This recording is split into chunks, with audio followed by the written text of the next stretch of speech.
Hello there and good evening.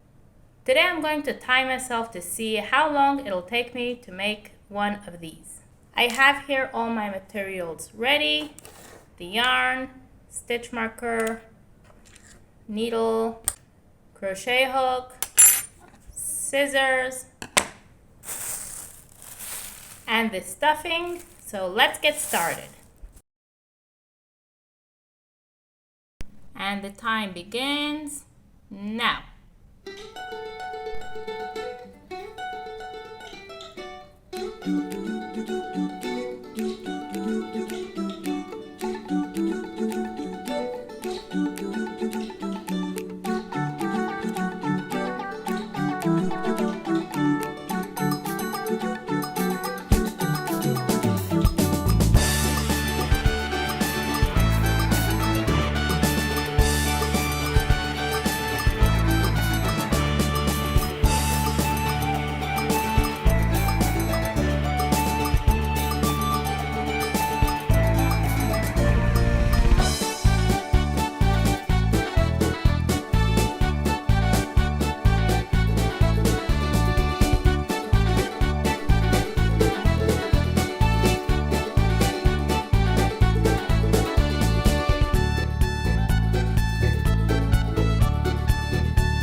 Let me stop the stopwatch.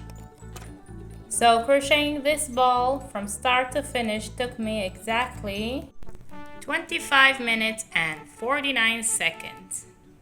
I think that's pretty fast for such a project. It was so much fun to make and it actually went by really fast. So now I have two, one contrasting the other. So cute and so nice. I hope you enjoyed watching and I'll see you next time. Bye bye.